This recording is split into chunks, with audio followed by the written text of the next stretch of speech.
No, you see, I'm talking to Jim Mitchell, a manager who worked with Michael Jeffrey. It's December 2019. Uh, Jim, can we just run through your story that was written in your book? Go ahead. Sure. Sure.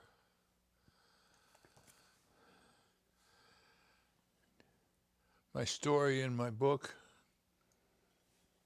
was about my whole experience with Woodstock and then with several follow-up festivals that happened uh, elsewhere in the country. One was involved in Miami that didn't happen, and it was not well funded and not well set up, and I pulled out long before it really became in any way operable.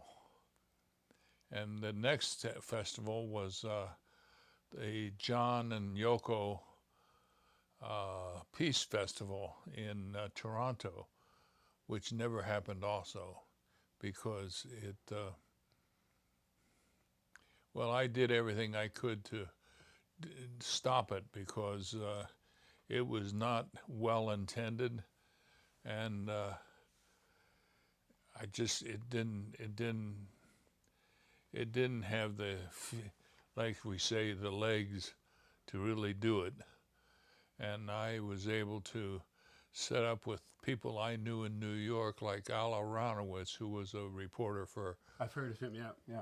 for Post, and a couple other people to when I gave the word, the plug was pulled. It was being done by Yoko and a bunch of her friends, uh, primarily as a further attempt to put a lot of binds on John Lennon to control him.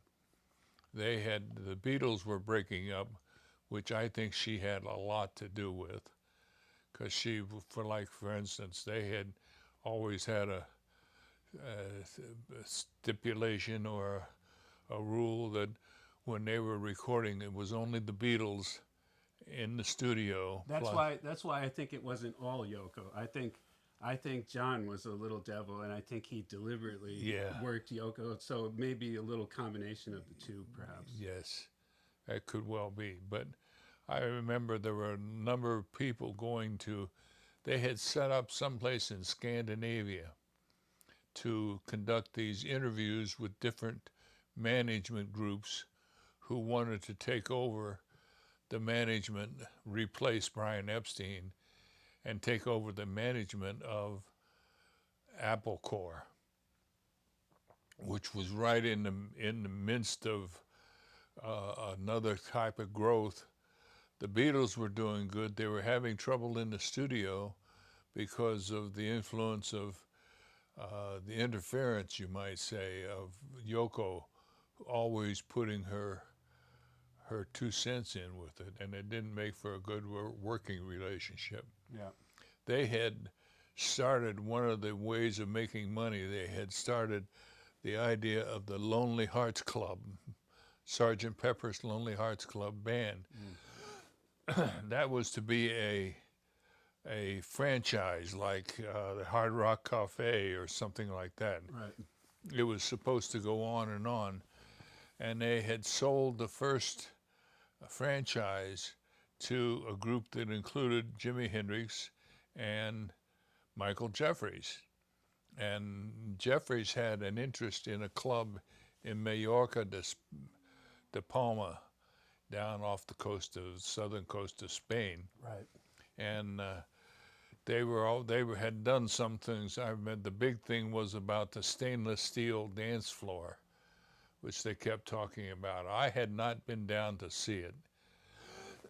They had a lady down there named Trixie Sullivan. Yeah. Trixie Sullivan, who was managing it and getting it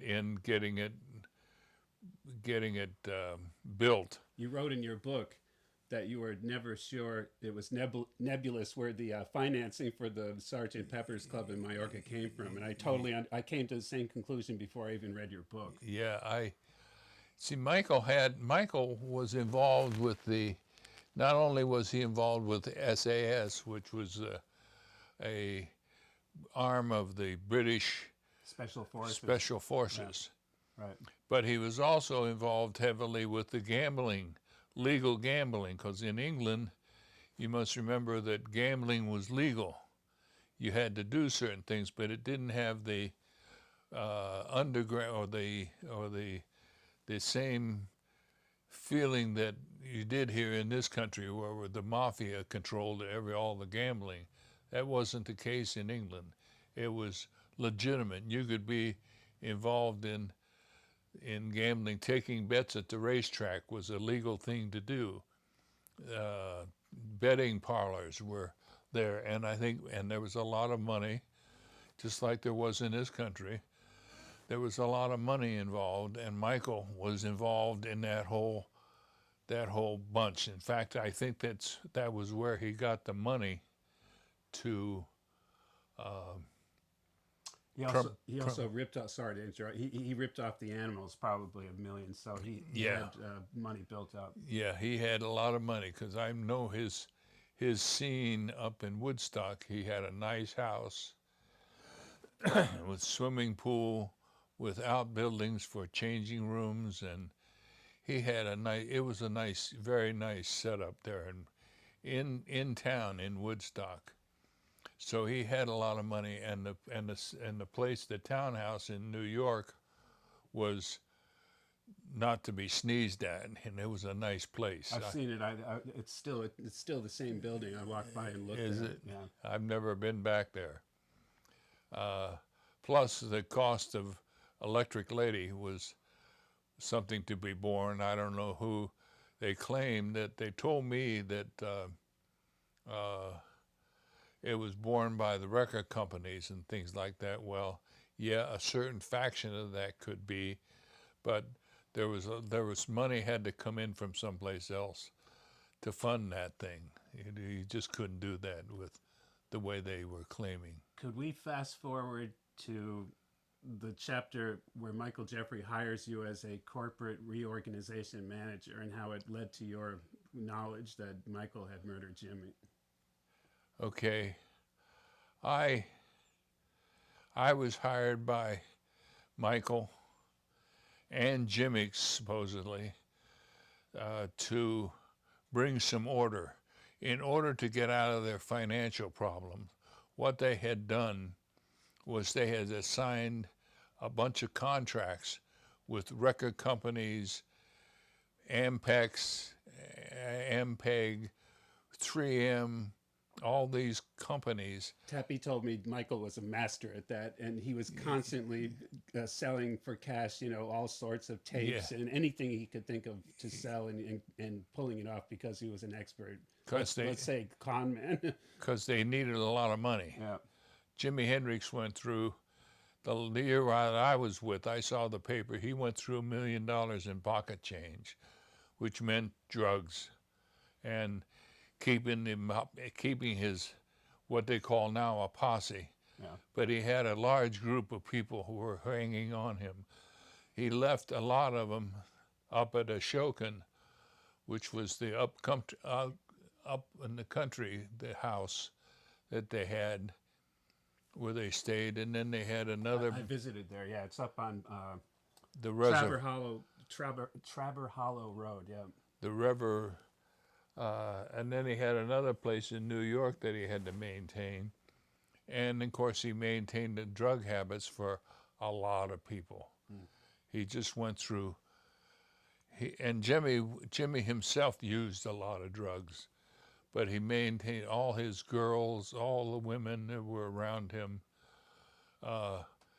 and the men too, were just constantly pulling on him, draining on him. But I think you mentioned in the book that the main impetus for your involvement was that Electric Lady was losing money because Jimmy was coming in and chasing the acts out because he had priority, and nobody wanted to record at a studio where they got booted out halfway through the recording. Right. You could be in there and having a good session going at 3 o'clock in the morning, and Jimmy and his posse would show up and say, "Get out."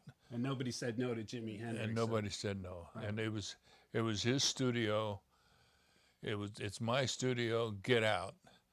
So a group that was in the process of recording, they couldn't really say no. It's his studio, so they would leave. And this wasn't making for a lot of good feelings among other groups who were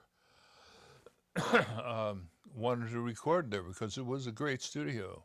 But you wrote the second problem was that Michael had signed production contracts where Right. he attracted new talent through the studio, and Right. he sold off interest to record companies, Right.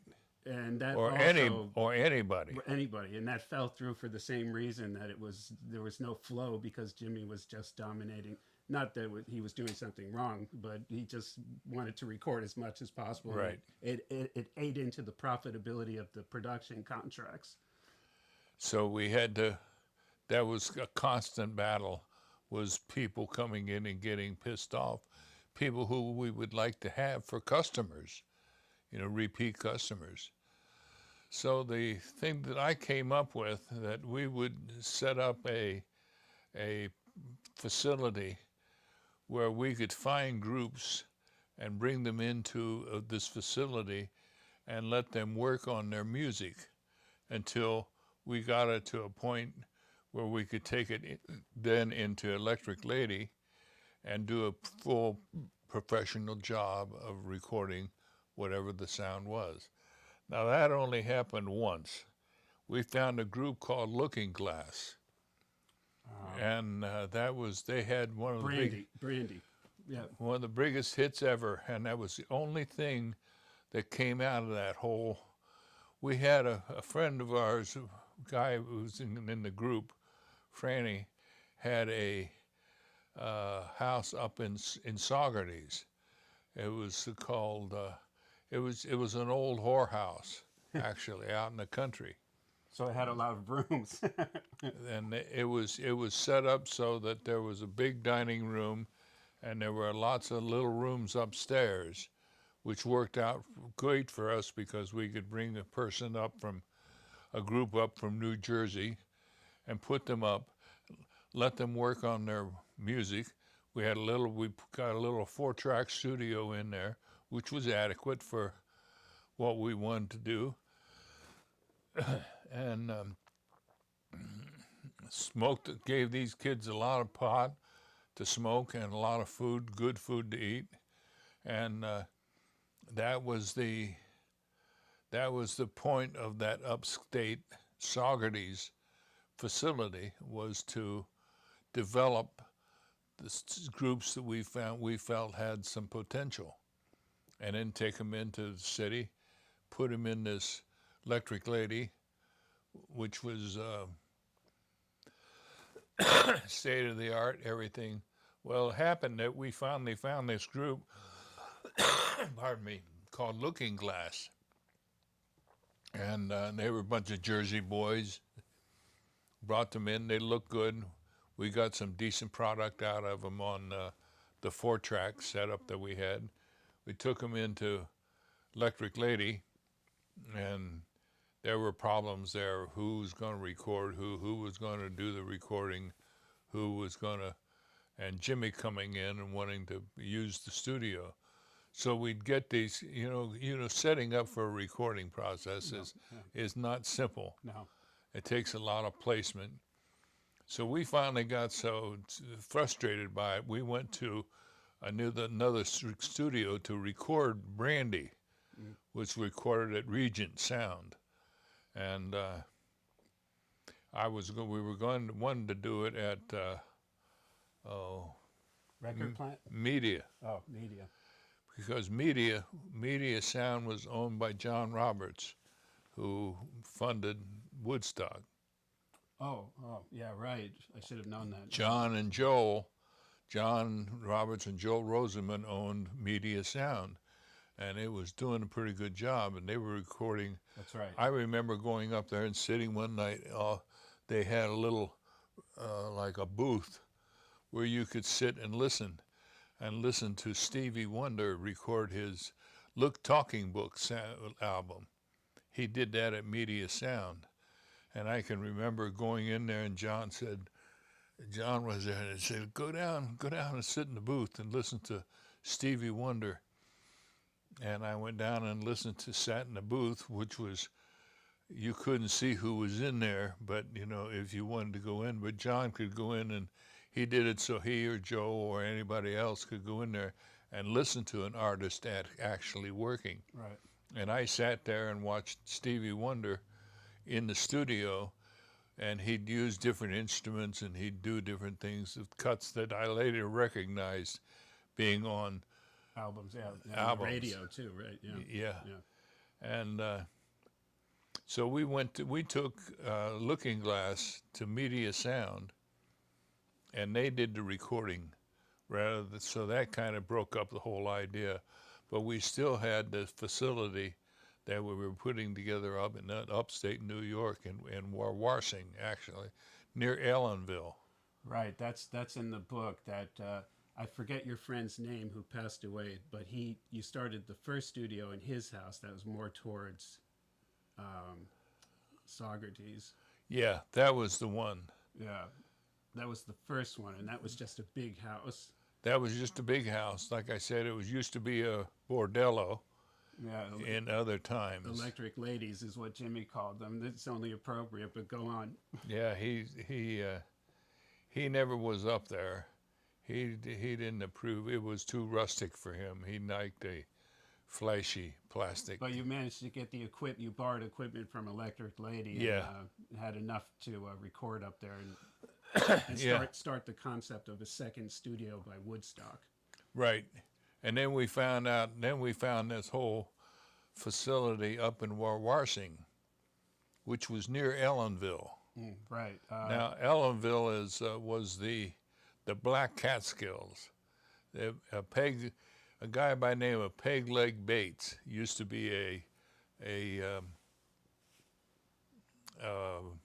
performer, and in the black circuits. And Peg Leg Bates had a resort in Ellenville. Never knew that. Yeah.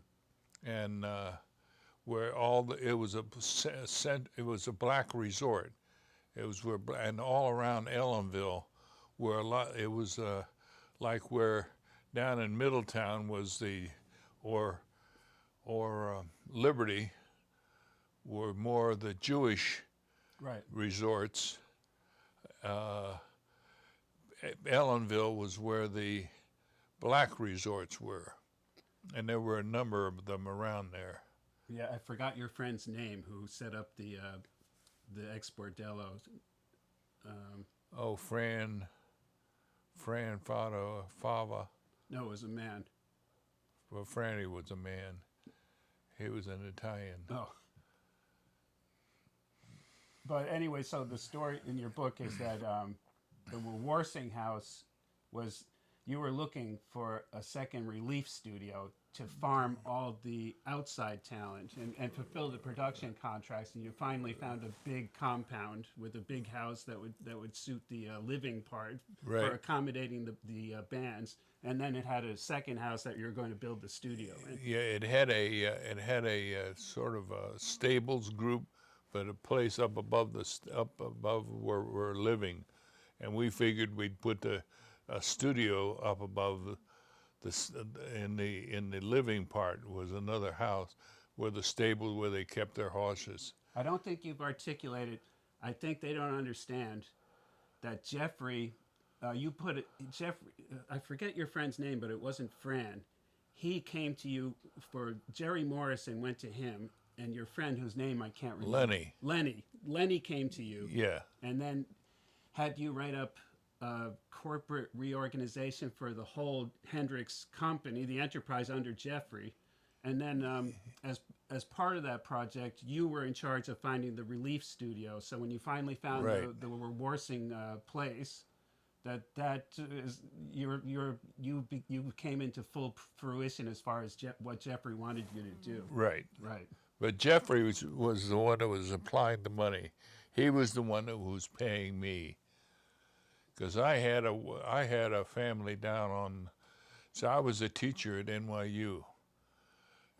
I had gone into New York as a faculty member at New York's New York University School of the Arts, which Right.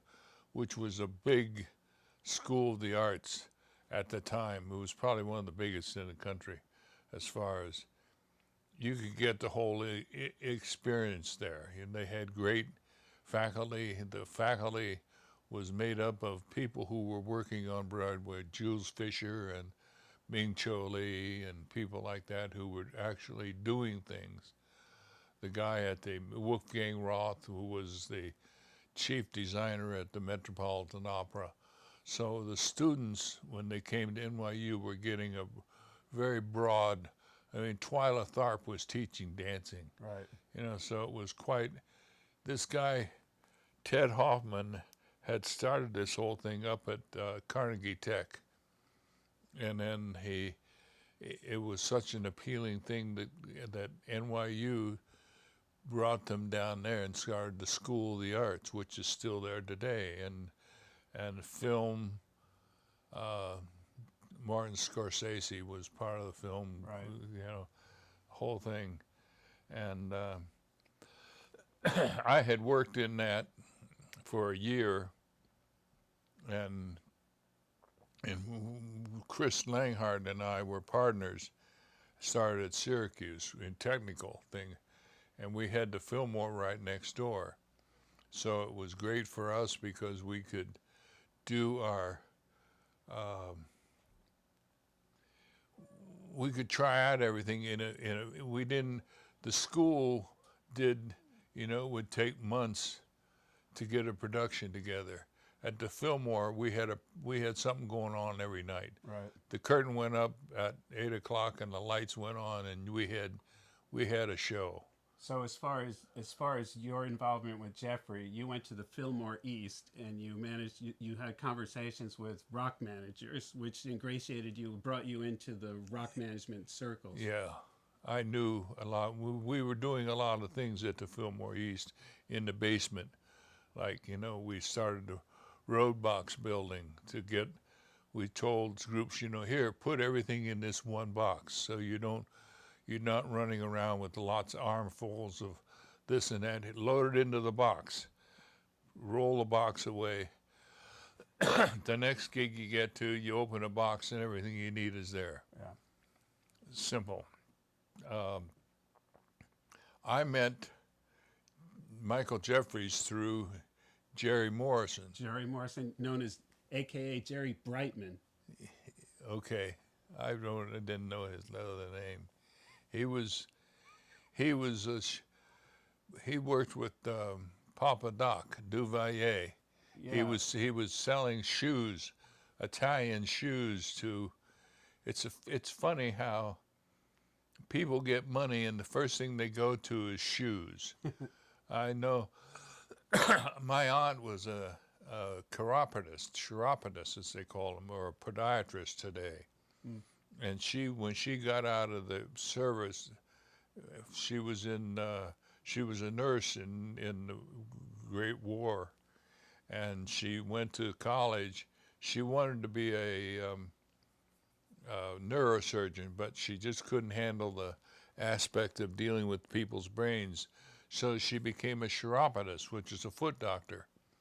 And she went to Houston in the late 40s and set up a business where all these people who were getting rich in oil wanted to wear Italian shoes.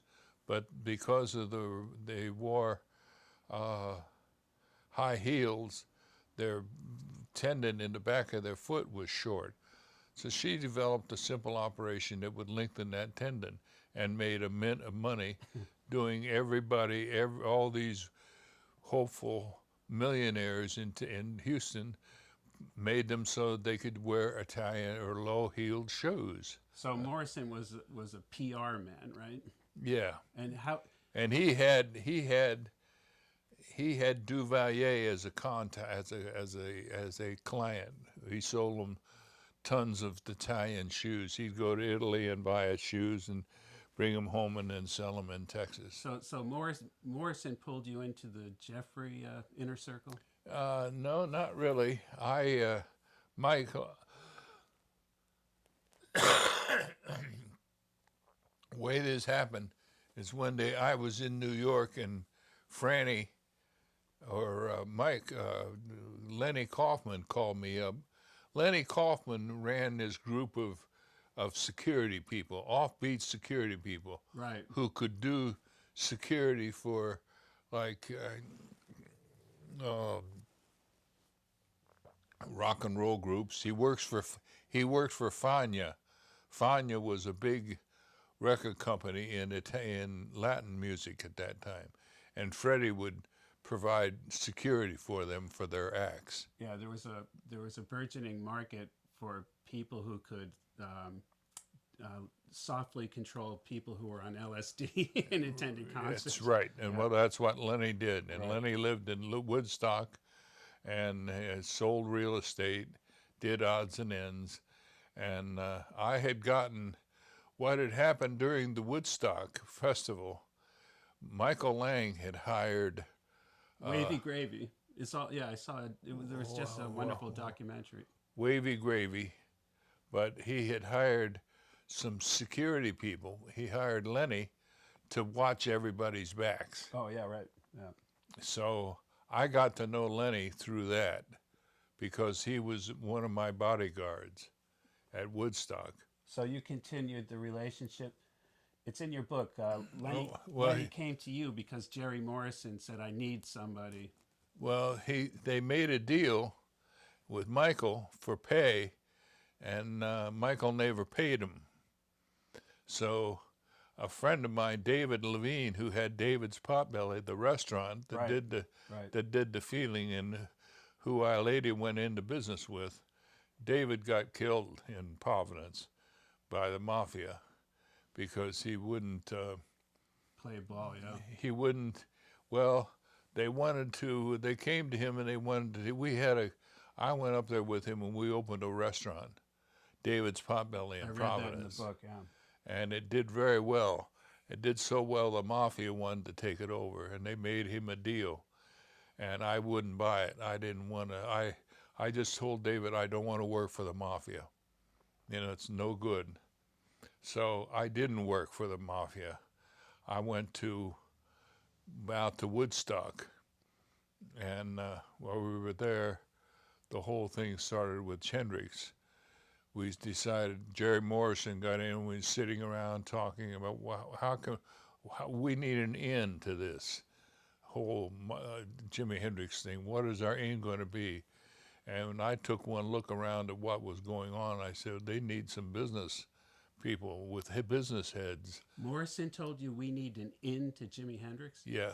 And he would dare cross Michael Jeffrey because Michael Jeffrey was awful powerful and connect. You couldn't get in on Michael Jeffrey. Yeah, but we wanted to, Jerry said, let's do something for him that he needs, and he needs organization. The whole electric lady was falling into deeper and deeper debt. All these production contracts that he had written with different people to provide talent were going by the boards. He'd take the money, he'd make the contract, take the money, and spend it on day to day, because he had a tremendous load. Yeah, he was constantly hedging. It's almost like a pyramid thing where he's hedging because he was getting $100,000 a show. Yeah. So he could do that because he wasn't going to bust on anybody. Right. But so. Well, Hendrix wasn't getting a lot of money for show. I mean, at Woodstock, we paid him $5,000, and that was the most he'd ever made.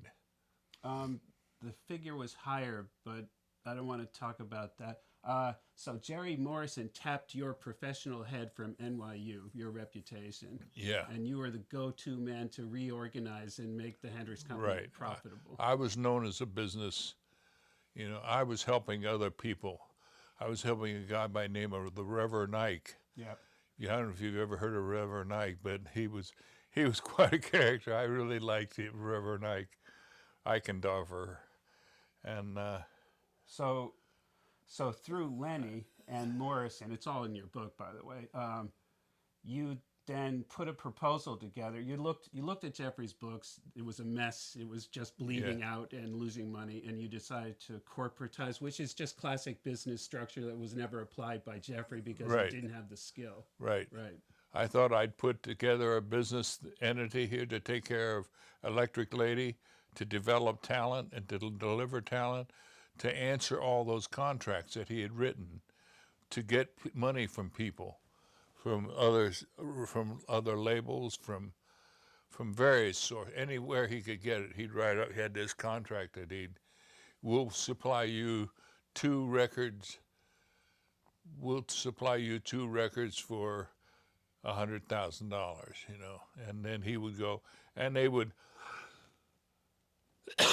and then they would spend the money on, like the Hawaii episode. Yeah, right. The Rainbow Bridge or another studio. It was, it's like throwing money down the drain, But Michael was able to keep enough coming out to live the lifestyle that he wanted.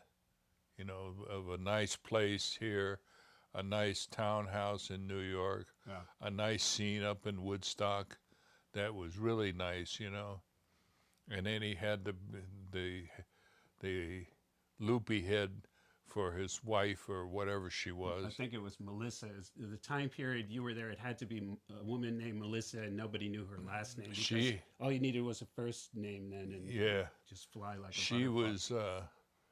She had friends who were also hangers-on, and I remember one time that once he had put in all new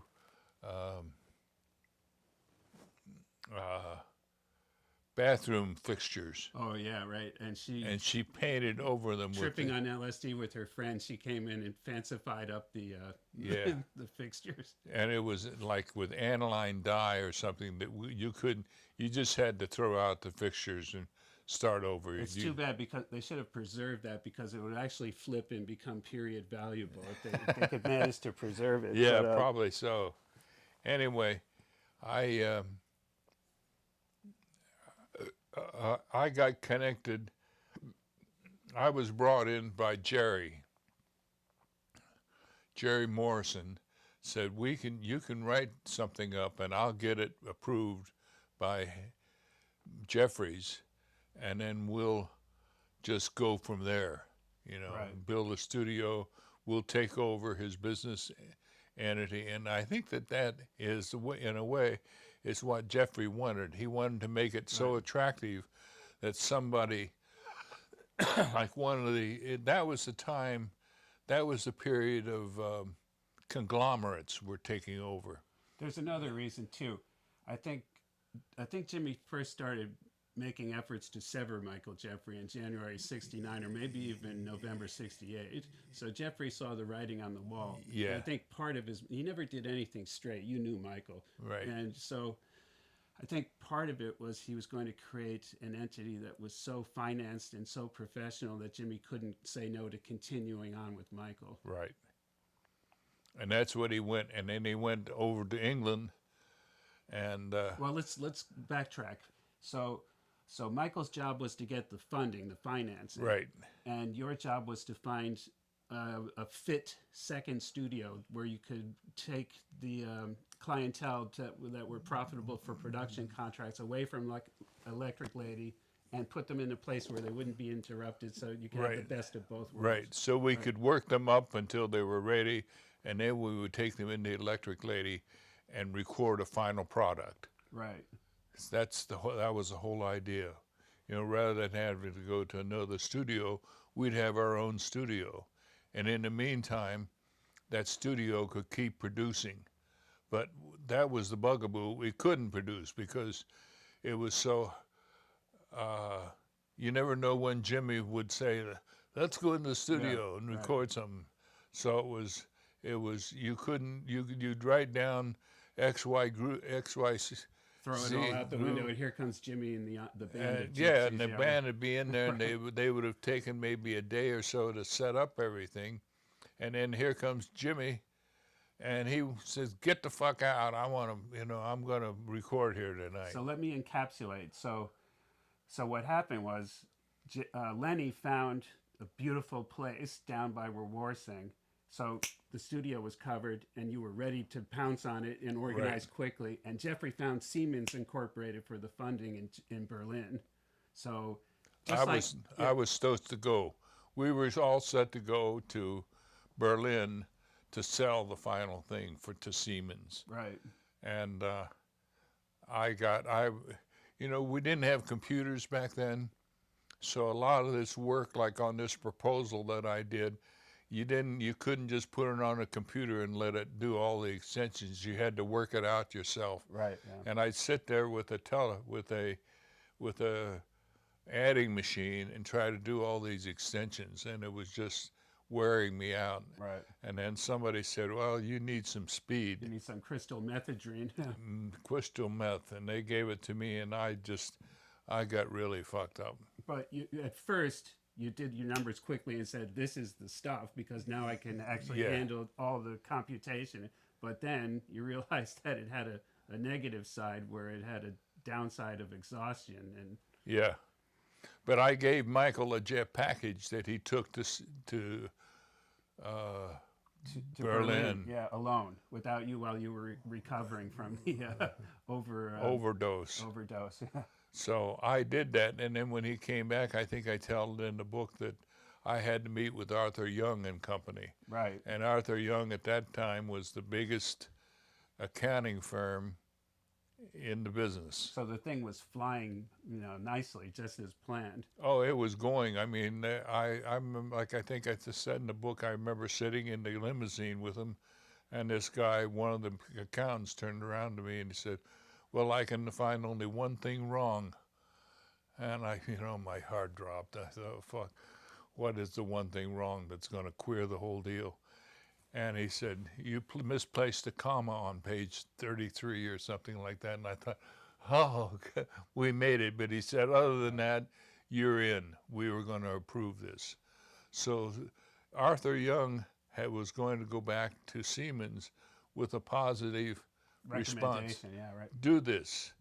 And I had all the other ducks in a row up in Warsing and so forth, so it was looked good.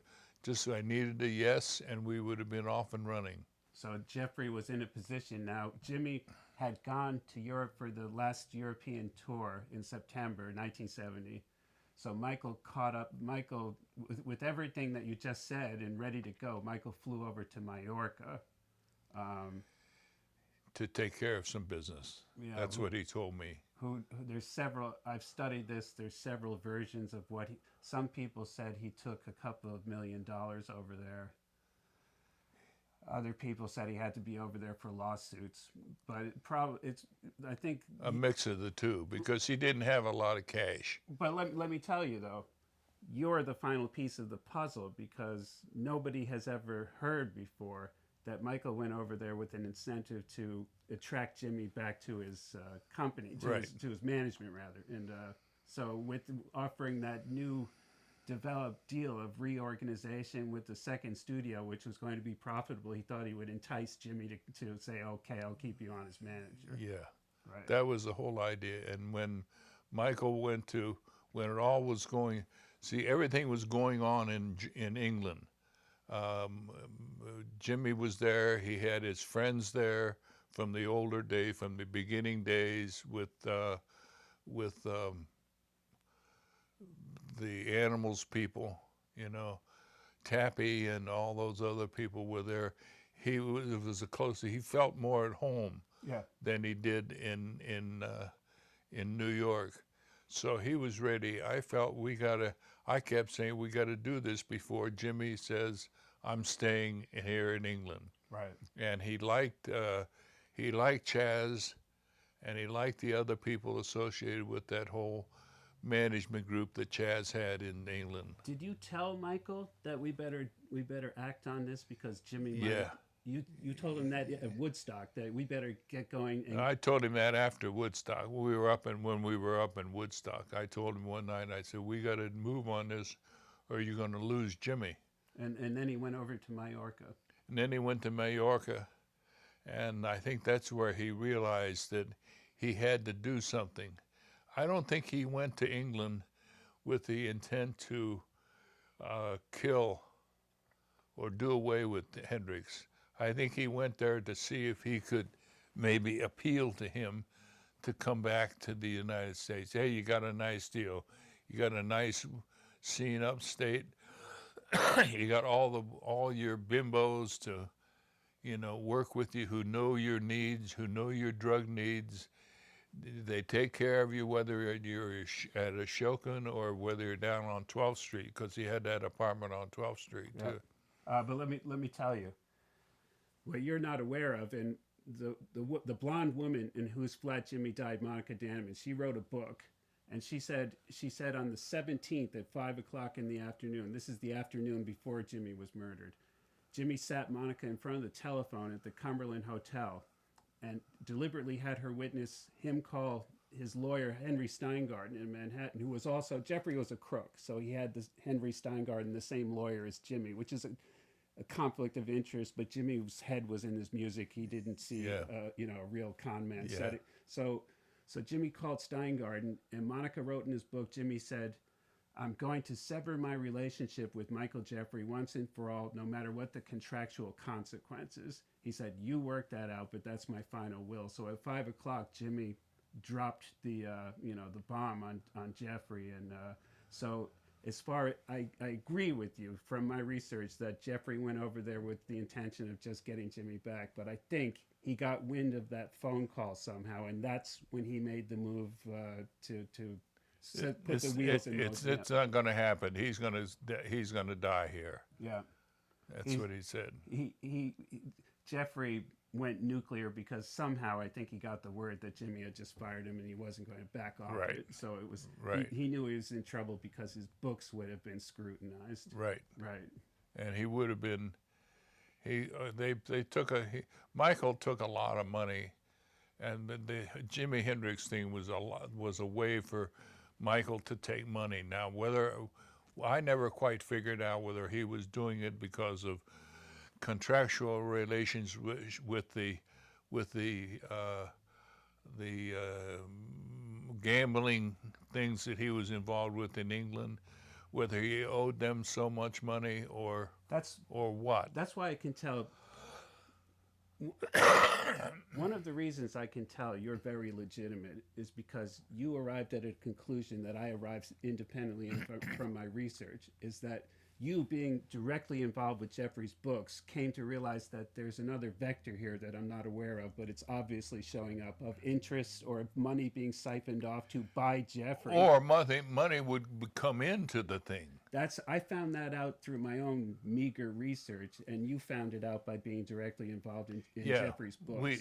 Michael would say, I would say, how are we going to do this? We need 50 grand or something like this. It's no problem. Right.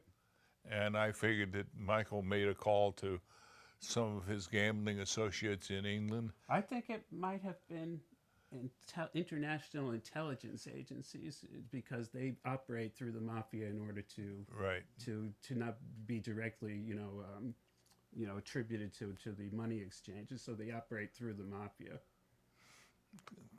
Possibly, I just know that the money was there when it needed to be. Because Jeffrey was a member of Britain's military intelligence, and also because he was part of the gambling establishment in England. So that's what they do is they cause confusions because there's so many possible sources that they're not directly visible as being the main controllers. Right. But so he went over there and he found out what was going to happen, and I think it was a crime of opportunity. It wasn't. He didn't say, "Well, I'm going to murder him tonight." Right. I think he went in and he found that Jimmy was pretty much fucked up, on drink, and he just found him there, and he said, "Well, what an excellent opportunity. All I got to do is hold his mouth shut." But there's another thing, and you mentioned it in the book.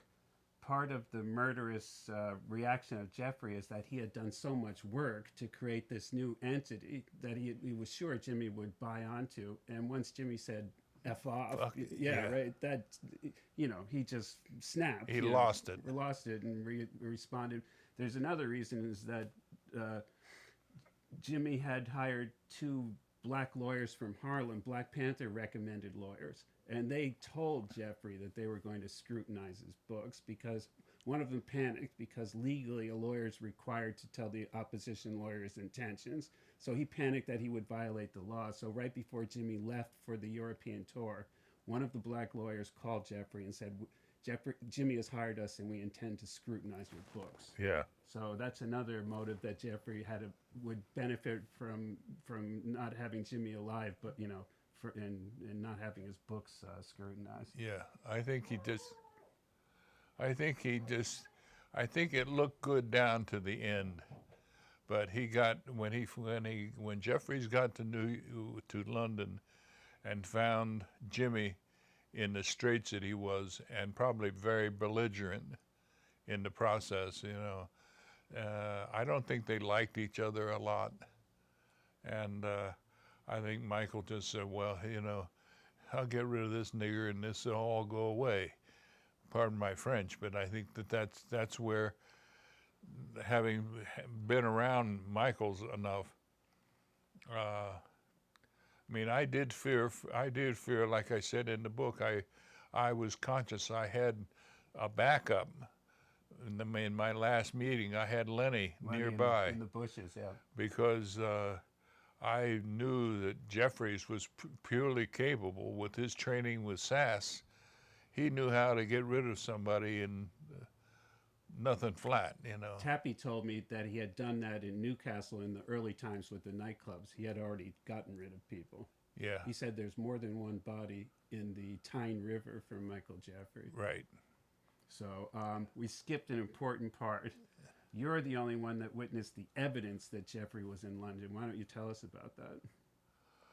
Well, when they told me, when Trixie told me that Jeffries wasn't there, I kept trying to figure out where was he. Was he in London? If he wasn't on Mallorca? Mallorca's not like Manhattan. Let me interrupt. This is right after the day Jimmy died. You were in the Manhattan office and the phone was ringing off the hook. And the day after, the Friday the 18th in the morning, because it's later in the day in New York. So I was trying to figure out where Michael was, because I knew when Jerry Stickles called me from the hospital and said we lost him, and that's what he said. That's the 18th. Jerry, the 18th is the day that Jerry was at the hospital, and he was the one that identified Jimmy. Go ahead. Right, and so he said, Stickles said to me, he says, you got to find Michael and let him know what's going on. So I tried Mallorca, Trixie, all the people that I knew where Michael could be, and there weren't that many. I knew he was in Mallorca, and I didn't know Mallorca. I didn't know the bars that he might have been frequenting or anything like that. I just knew that he was in Mallorca. And then, like I said, I couldn't find him, and I said, well, I want to find out if he's even on Mallorca. Trixie kept telling you, he's not in right now, but I'll have him call you when he. She kept giving you the runaround. She kept a big runaround, Yep. And I figured he had something going on with Trixie, and because the whole thing with the Sgt. Pepper's Lonely Hearts Club would have been a big thing. It'd been, we'd look at what is that outfit now, that does the clubs and and I figured it was going to be a big merchandising for Sgt. Pepper's and Beatles product, and probably Jimi Hendrix, if Jimi Hendrix was part of it. Hard Rock Cafe, yeah, right. Right. It would be an expanded Hard Rock Cafe with Jimi Hendrix and the Beatles as the main people behind it, getting the thing flash or whatever, or supplying the flash. I couldn't find Jeffries I couldn't find anybody who knew everybody. Trixie and the other people didn't know where Jeffers was. And I thought, no, that can't be happening. I mean, the guy's on the island. It ain't that big an island. He's on the place where he's got his business. He's opening up a new deal with this Lonely Hearts Club. They already bought the dance floor. Like I said, was the stainless steel. Was a bitch to stand up on them, but I guess you get stoned enough, you don't care. So I started pulling. In those days, we didn't have computers. So you had to carry, part of my burden that I carried were all these books, all these manuals, like the LAG manual, the official airline guide. So I had them right in my office in New York at NYU, where I had my office. It had all the flights from everywhere in the world to I other had places. right there, and I Right. pulled it off, and then I looked and saw that there were flights out of Mallorca, and from what I could find out with the weather, they certainly didn't stop the flights, and there was one and I called the ticket, and Mallorca is not a JFK. It's a small airport. It's so a small airport. They broke the rules and they actually divulged information. So yeah, and I got to somebody who would talk to me, and they knew Michael Jeffries. They knew him by sight, and they said they know he left the island yesterday or something. I said, oh, he did. I said, where'd he go? And they said, how there's smaller airplanes. Just hang on, we'll find out. And the guy came back and he said, one-way flight to Paris. Paris? Why, Paris to London is... Nothing. You take the train and then you take the ferry across, right? Right. So that was even before the tunnel. So I thought, okay, Michael could have been, because I had gotten this call, I think, from the guy at Pi Records. Pi Records, yeah, the angry manager. Go ahead. And he called up, and I answered the phone, and he said, where are my fucking tapes? I said, what are you talking about? He said, I was here, and you're supposed to send me some tapes. And he wasn't just calling for anybody, he was calling for Jim Mitchell. Right. So I said, I don't know what you're talking about. He says, Michael was here yesterday, and I gave him some money, and you're supposed to send me some Hendrix tapes. I said, well, that's bullshit. I said, I haven't talked to Michael, and if you think I'm sending you out a load of tapes just on your say-so, you're full of shit. So Yeah. Forget it. Yeah. And I hung up the phone, and that was the end of that. But let me quickly interrupt. I think Michael may have needed cash because he was incognito. So he went and sold tapes in order to get cash, Right. in order to remain anonymous in London. Right. Right. He sold a couple of master tapes to this guy from Pi Records. Because he wasn't using his credit cards. He wasn't leaving a trace Right. of being in London. Right. And the guy, he had gone and sold these tapes, and the guy had given him money, because the guy kept saying, I gave him a bunch of money yesterday, and where are my fucking tapes? He told me and it wasn't just Joe Blow, it was Jim Mitchell, was supposed to put tapes on an airplane and have them in London for him that day. In other words, Michael had to be there because this guy had no idea, because you were in such an eccentric orbit in the organization that nobody would ever just guess your name. It had to be told by Michael directly. Right. Which means he had to be in London. He knew, the guy who I was talking to knew who I was, and knew I could send the tapes if that was the deal. And Michael would call me up and said, send whatever tape, because we had these, Jimmy would make these tapes up, and then we'd just put them in a closet. We had a long hallway with the closets in them. And the master tape is like a couple inches, 2 or 3 inches wide. It's big blocks, and we would just put them in this. We had these cabinets, closets, where we just keep piling these up.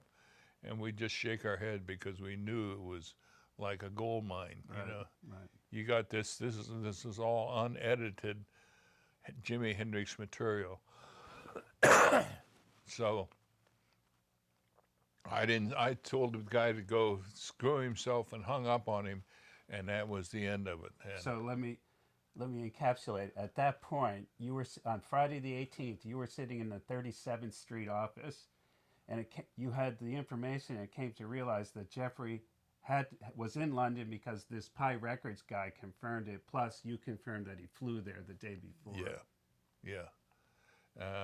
I wasn't able to prove that he flew out of there.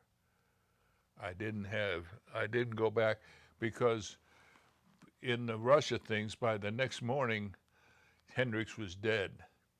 And, you know, I wasn't concerned about trying to, the idea that Michael Jeffries had been in London was not a major point at that time. We were trying to deal with Hendrix being dead and what was going to happen. What you needed to do immediately. What I needed to do immediately. Best moves for the management and studio, right? And that was to get the record, the tapes out of there, which we managed to do. I did a lot of work with the U-Haul trucks. So all I had to do is call up and say, I need a truck in front of the Electric Lady, and it was there. Because God knows, with all the hangers on, anybody, the studio was run so loosely, who knows who would have gotten in there and grabbed the tapes. Right? Yeah. Yeah. And Bob Levine had a bank uptown. I said, Bob, we got to put these in a vault. We got to put these out of sight. So he said, I got a bank. I don't know who it was the bank we were dealing with or who it was, but they had a vault. You know, at that time in the banking industry, they didn't have these huge vaults that they used to have. They were downsizing to small vaults. But this bank, I forget where it was or what it was, whether it was a bank we were using or something. I keep thinking the Third Avenue Bank or something like that. I don't know. It was up in Harlem. So we loaded up the tapes on the truck, took them up there, put them in the vault. We said, when the law says let them out, we'll let them out. But they're not going any place. Nope. Right. You know, somebody shows up and say, Jimmy promised me. Yeah. It was unbelievable. I tell you, people. It was this one big black lady pounding on the door. Let me in. I'm Jimi Hendrix's old lady, and this is now mine. Get out of here, you white motherfuckers. You know, all this shit. And God help you, yeah. So you, I had a friend called Spade Freddy. Spade Freddy was a black guy, and I think I told you, he did a lot of security work for Fania Records. Mm-hmm. And I said, Freddie, come down here. I need some help with your kind of people. And he was the kind of guy, you know, he was huge. Freddie used to play with the football with the New York Titans before they became the New Orleans Saints. Yeah. And Freddie was quite a guy. And he came down and kind of just smacked these people away and got rid of them. Yeah.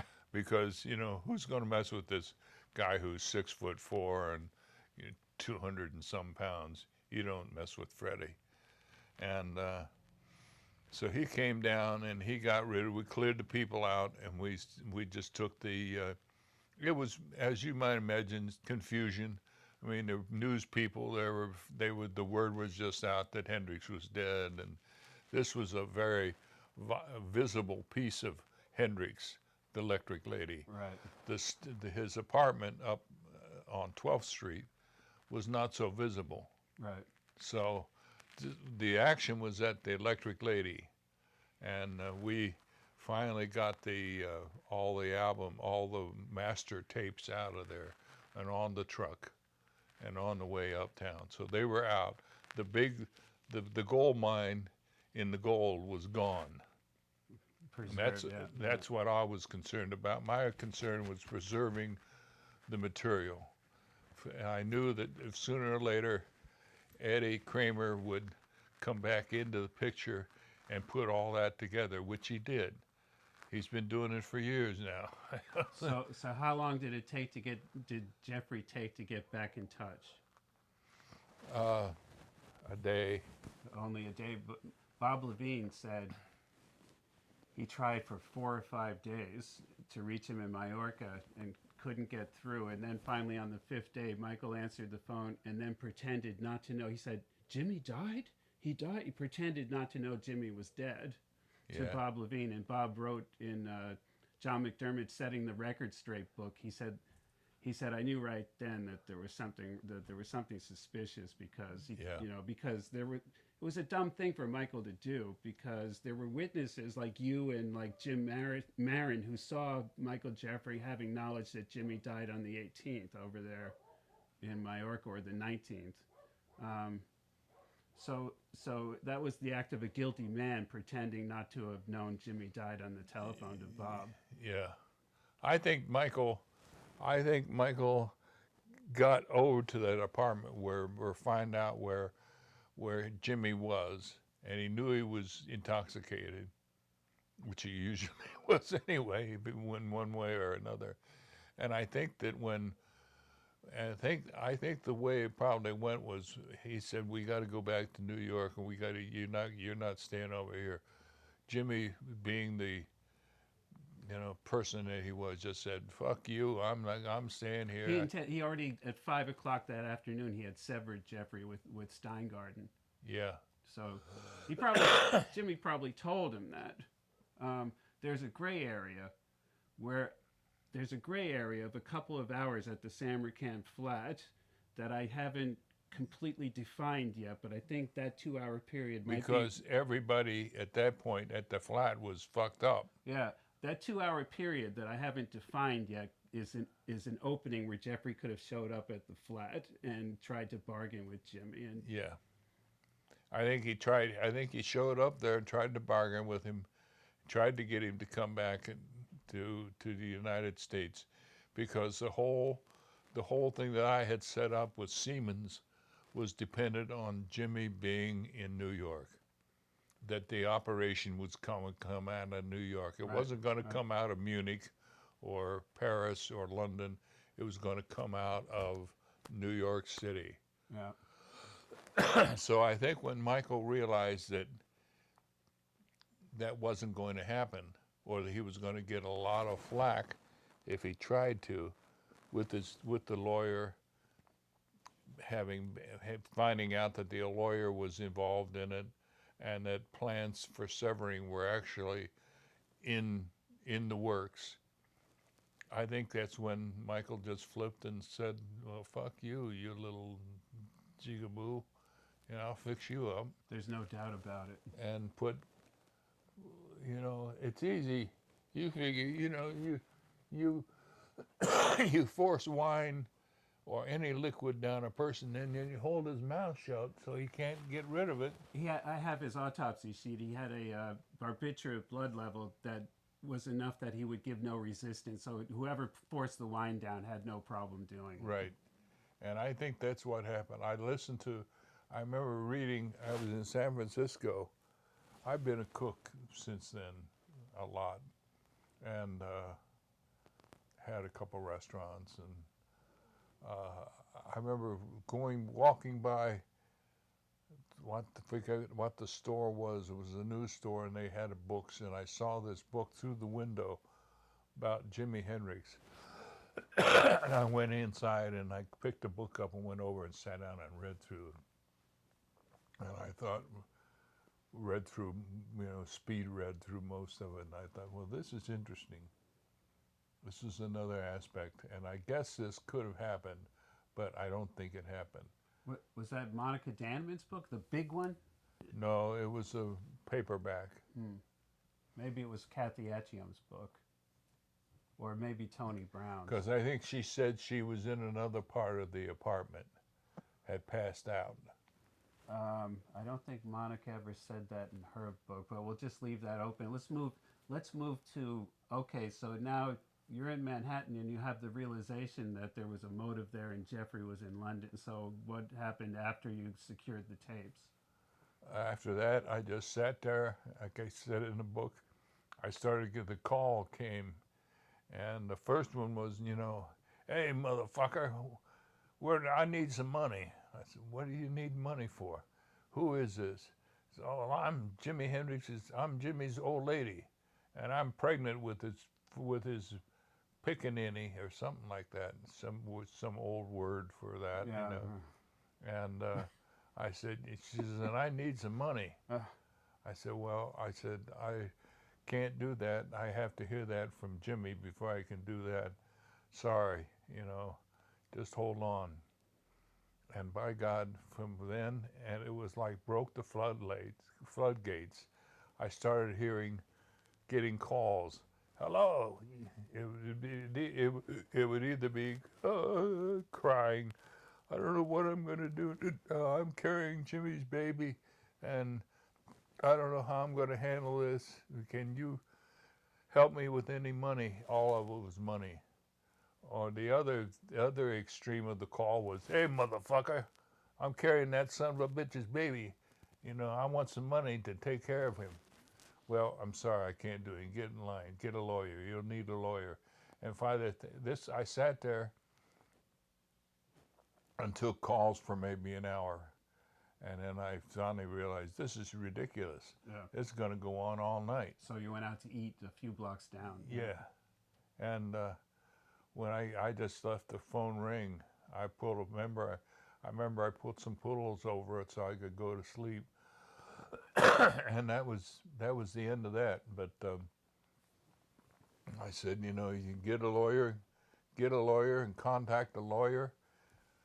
And I forget who I told them for a lawyer, and that was the end. I went to bed, and next morning woke up and plugged the phone back in, and it was ringing off the hook. And finally, Jeffrey called. Finally, yeah. And I told him. He says, "What are you going to do?" I said, "Well, there's not much." I remember saying, well, "What are you going to do?"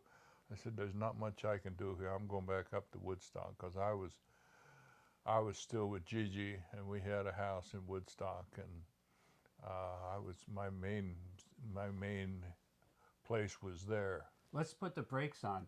Okay. You said in your book, Gigi was obviously steered to you by Michael.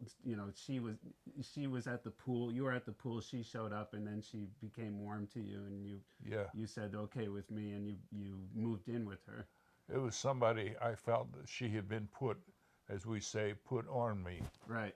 The reason I'm bringing that up is because you sense that Michael Jeffrey had something to do with Gigi being put on you. And other people have said Michael operated in a spy-like manner. And he would deliberately plant people on people that he wanted to monitor. Yeah. Right. Control. Right. And so what about that? That made me think, well, Monica Danneman, that last night, she's just like Gigi. She was controlled by Michael, and she was steered into Jimmy's environment by Michael in an espionage type manner. Yeah. Right. Yeah. Just like Gigi. Yeah. Different results, thank God. Yeah. But no, I stayed with Gigi for a while, but like I said in the book, Gigi wanted a family. She wanted kids. And I was married. I had kids in New York. Right. Yeah. I had that whole NYU thing was still. I was teaching class, going in and teaching, and making my appearances at NYU, and we were working on shows, and the Fillmore was still going on because we were working at the Fillmore too. Chris and I were at the Fillmore. But let's fast forward. So you went back to Woodstock, and Lenny was up there. Yeah. And so Michael was away. He stayed in Mallorca, and then he went to the funeral, and he finally got back. You must have spread the word to somebody that you had suspicions because Michael knew that you had questions about where he was when Jimmy died. Well, Lenny. Lenny? Yeah. So Michael finally, in early October, he comes back from post Jimmy death scenario and the funeral, and he's up at Woodstock and he calls you up. I'll let you take it from there. Yeah, well, he said, I've heard some things, and he says, and we should maybe get together and have a conversation. I said, okay. And it was fall by then, it was chilly, and he said, where do you want to go? He said, let's go out, why don't you come over? So I did, I went over, I got Lenny to take me over, and Gigi was there, and she would have taken me over, but I just felt I wanted to have somebody like Lenny around. Because of Mike's potential. It's in the book, Yeah, I didn't trust Michael at that point. Wise man. And so I went over, walked up to the house, and there were people in there. His wife, she would do dirty tricks. She thought they were funny. She had a couple of people who came over for a dinner party one time who were roaring with hepatitis. And so that anybody came in touch with him was going to get hepatitis. Yeah. And she thought that was funny. Mm. And she was really sick. She was a beautiful Canadian woman. Melissa was Canadian, huh? Yeah. The woman who was there at the time of the story was Canadian? Yeah. That's interesting because I'm trying to identify her, but nobody knows her last name. Go ahead. No, but she was Canadian, and she just was a druggie. She was a beautiful druggie. And there's no other way really to put that. And they were there, and I went over for dinner, and I had heard the thing about the hepatitis, that she had some guests who were full-blown hepatitis, and I didn't want any part of that, so we didn't go inside. I think he picked up a couple of joints, and he said, let's go out there by the swimming pool. Mm. So we went out by the swimming pool and sat down there, and fortunately I had this, I think I said in the book, a big serape. Right. It kept me warm. Right. It was very nice, and I sat there and we smoked a couple joints, and then he started in with, he says, I understand you have some doubts about where I was during Jimmy's last day. I said, yeah. And I told him about the pie, people calling me for records, and I said, and I tried to find through, I said, the people at the airlines there in Mallorca are very cooperative. And they told me that you had left the day before on a flight to Paris. And he hemmed and hawed around about that, and just tried to, it was just general conversation about trying to keep Jimmy in this country. He said he had had trouble with the Tappy, what was the guy, the manager, Chaz Chandler? Chaz, yeah. Chaz was trying to make, they're all ganging up on me. Jimmy went to him about 2 nights before he was murdered. He went to Chaz, knocked on his door and said, I need you to manage. He probably told him the whole plan, but because Chaz knew that Jimmy was murdered by Michael 2 days later, he never divulged that to the public because he didn't want to get killed himself. Right. Yeah. And I had never been to England, so I didn't know what the fuck was going on over there, and I didn't know any of the people involved. I didn't know any. I hadn't met any of them. The only people I knew who were in England at that point were Jerry Stickles, and there was another fellow too. Eric Barrett. He had long hair that had curls at the bottom. Black. Yeah, I think so. He and Jerry were. Eric and they were together all the time. We paid them to be bodyguards. They were stage managers. It's almost certainly Eric Barrett, right? Right. They'd put him out. They'd keep Jimmy together, then they'd put him out on stage when it was time for him to play, and take him away. I remember we did I think it was a Biafra thing at that time, mm-hmm. Benefit for Biafra, and we were up at Madison Square Garden, and Jimmy was supposed to be the headliner, and he couldn't play. He was so fucked up. Yeah, it was the Vietnam. You were there. Vietnam, The yeah. moratorium concert, Madison Square Garden. Right. I was standing down in front and I was watching him, and he kind of strummed things. Jeffrey gave him some bad LSD because it was political, and he wanted. Bobby Kennedy sent a letter to Jimmy, and Michael buried it. Bobby wanted to get together with Jimmy, and Michael buried the letter, and Michael destroyed the concert, the anti-Vietnam moratorium concert, because he didn't want Jimmy, because he was an intelligence agent. He was probably ordered Right. to do it in order to keep Jimmy under his total political control and away from. Jimmy was so. I remember standing down in front and watching, and Jimmy was. He couldn't hit he didn't know where his guitar was. But let me tell you, if a detective was looking at that, it would tell you that Michael wasn't afraid to put his hands on Jimmy. That's a big move, in criminology. It shows that Okay. Michael wasn't afraid to put his hands on Jimmy with the bad acid. Okay, well, he had some bad acid because I remember he was stumbling around and trying to, and just like pulling his hands over the strings, and it was a cacophony, of sound. Yeah. It was not Jimi Hendrix, and the drums were doing, and what's his name was playing a bass or trying to play a bass line. They were trying to draw him into a known tune that he could do. But it was just Hendrix was so far gone that he couldn't do anything. But let's get back. Remember, you're still by the pool with Jeffrey in early Okay. October. Okay, we just sat there by the pool and smoked a couple of joints, and I just finally said, "Well, I think it's I think it's all over. I think we can't resurrect this. We can't bring it out. We can't bring it back. I think it's might as well. I'm done with it."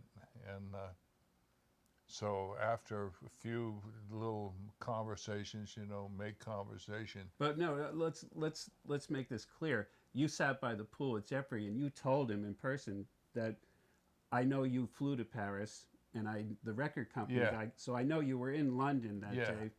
And you openly said, I think maybe you had something to do with Jimmy's death. Yeah. Right. I said, I think you had. I think you had. I said you were there where Jimmy was. I said because and you can't really use anybody else because the women that were involved, the woman that was, I forget whose apartment it was at, she was fucked up too. She couldn't walk. She can't be your witness.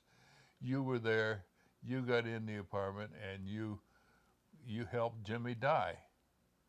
And what was Michael's reaction? He He paused, right? He looked at me and he paused. He says, that's when he said, well, what are you going to do about all this? So no denial. No, you're crazy. What are you talking about? No, Just what are no. you going to do about it? No. Which is a confirmation of sorts, isn't it? Yeah, it is. That's what I felt. I felt when he said, what are you going to do about this? I was glad I had Lenny in the bushes. Right. You're a very brave man because the pool was right there, and I could have gone into the pool with a head block and drowned. And not only that, Jimmy's black girlfriend Devin Wilson had a strange death 5 months later, and I heard that she was blackmailing Jeffrey. She was in London. Probably was. She knew. She was streetwise. She knew what happened. She knew the play that was done on Jimmy, and she was a threat to Michael. So I think that well, at that point, I just said, Michael said, what are you going to do about all this? He says, what are you going to do about these things that you think you know? And I said, I know them. And that's when he kind of chuckled and said, yeah, he didn't say anything, but I think he recognized that his goose was cooked. If I started talking, he'd have some things that he couldn't quite get out of. So I said, well, I think our business is over. And then you paused and you answered in your book. He said, what are you going to do about it? You paused. There was a silence, and you said nothing. Nothing. And I think that's the reason I'm talking to you right now. Honestly, because I'm still alive. Right. Yeah. Right.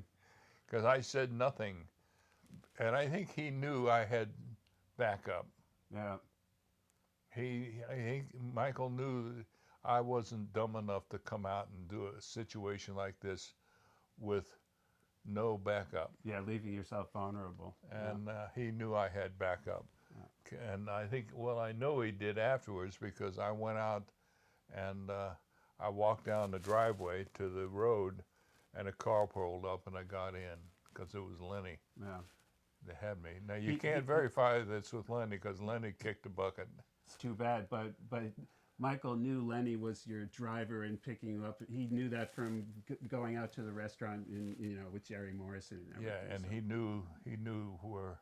he knew where Lenny was coming from. Yeah, so he knew that Lenny had a gun on him and would take him down.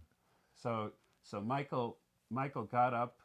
He walked down the path to the house, not shaking your hands and saying goodbye, no. Not a word. Walked around, and I was right behind him, and we walked up to the doorway of that house, and there was a couple of steps, and he walked up the steps, and he turned around and he said, well, I see you around, or something like that, some generic, some bland kind of comment.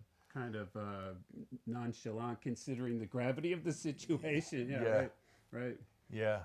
So, and he went in the house, and I went on down the driveway and got in the car with Lenny, and Lenny took me back to, I think it was Lenny took me, or I walked, I forget which I did.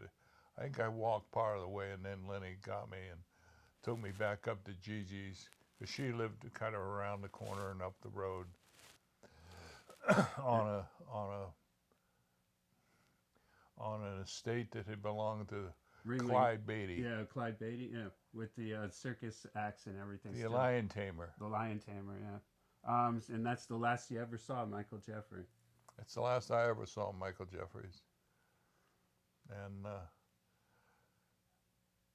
I've stayed there, but like I say, things weren't. Gigi and I were just treading water because she had somebody who was going to go the family route, who was interested in that. Gigi was from Long Island. Her father was a dentist. And at Long Island, the dentist, if you have any idea of what that means, it means that he was very wealthy. Yeah. And that was the end of that. I never saw Gigi again. I heard that she had trouble with her. She found the guy, and then she had birthing problems and things like that, but I never kept up with that. And both Bob Levine and Tappy Wright, they told me that Jeffrey would get girls as couriers, and they would bring a steamer trunk of cash, varying types of cash from Europe. They saw this more than once come into the office. It would be a deliberate, attractive young girl, 19 or 21. Yeah. And she would, because back then they didn't open the suitcases as much as right. now. And the more than one, and Bob would take this European cash and take it down to the banks and deposit it for Jeffrey. Hey, Clayton. Hey. This is my grandson, Clayton. This is... Hi. Hello. The man from... We're recording right now. So in other words, that your suspicions of the money coming from other vectors, Bob Levine and Tappy witnessed it. Yeah. So there was something. There had to be money. The way this operation was spending money, there had to be a source of money. That's what I knew. And I figured it was from Michael's gambling interest in England. I think it could be gambling interests. From the United States, it could have been too. I think it could be contributions to intelligence programs that were garnered in Europe and run through Michael. Could be. Because that would explain the imperative. What he had at risk was more than just being pissed off as a spurned manager. Right. Michael was MI6, and yeah, it's possible. I'm looking at the bigger picture here, and it's possible that he was taking orders he couldn't refuse to rip off a gullible black American musician Right. Something Michael wasn't doing it for himself because the money disappeared. The money that Michael ripped off up to $5,019,070 was never traced. So where did it go? Who knows? Disappeared into somebody's pocket. You said on page 228 of your book, you said you said lawyers would pop up saying they represented Jimmy. Do you remember if any of them were black? Yeah. That's probably Haygood and Howard, the Black Panther lawyers that I'm talking about. Okay. Did you ever meet Electric Lady manager Jim Marin? I think so, but I didn't. Not for very long. Just in a pass and go. Electric Lady. I looked at the whole thing and I just knew it was badly managed, unless I kind of tagged that as one of the things I'd have to deal with, because the management of Electric Lady was very slipshod. Marin said, and this was in Setting the Record Straight, he said that Jeffrey he had a reservation for a restaurant that night that Jeffrey went to Paris. And Michael called him the day before and said, "I'm going sailing tomorrow." Jim Marin wrote this. He told this in Setting the Record Straight. He said we had a reservation to go out to a restaurant. And Michael called the day before and said, "I can't make it. I won't be here because I'm going on a sailing trip." So we know what that sailing trip was. So there's another. He sailed to Paris. He sailed to Paris on 7/27.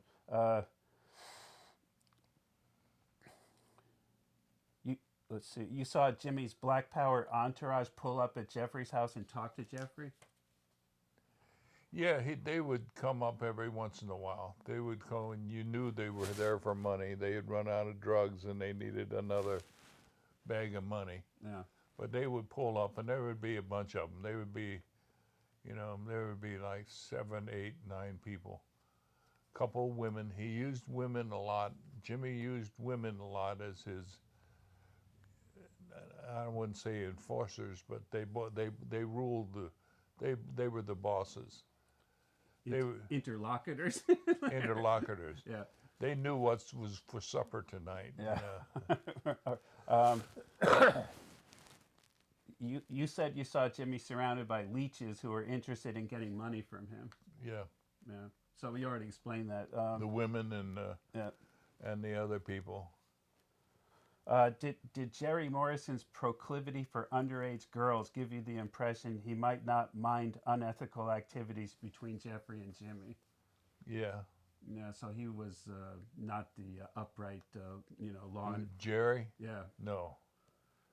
He was. I mean, he worked. He was with Duvalier. He was in Haiti. Let me tell you, in a book, I forget which one, somebody said that Morrison, that Jeffrey and Jimmy were stoned down in the 37th Street office, and Morrison came in and tried to proposition them to fund the overthrow of Papa Doc.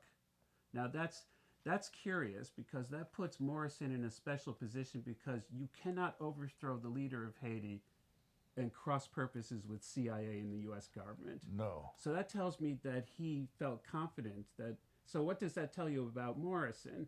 What was Morrison? What was his level of intrigue that he knew that he was not going to be, punished for doing that? Right. So what does that tell you about Morrison?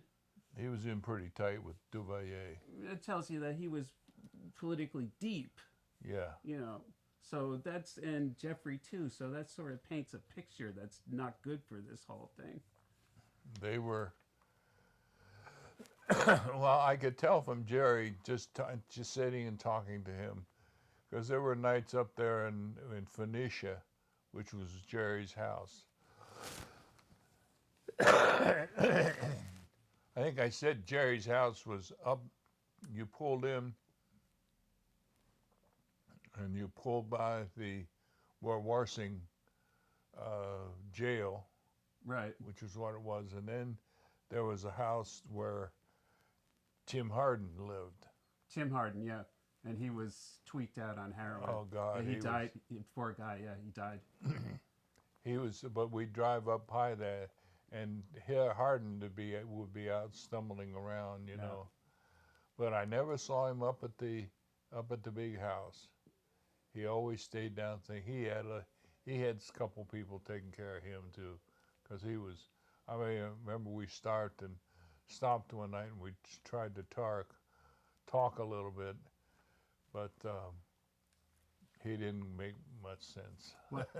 What role did Morrison serve for Jeffrey?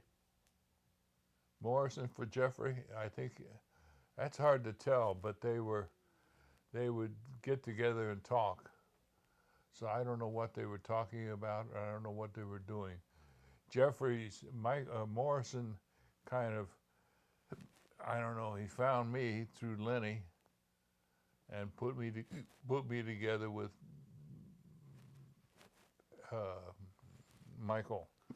I think Morrison was a connection to the sleazier aspects of, whatever operations in rock and roll and business in the New York area. Right. You know, Right.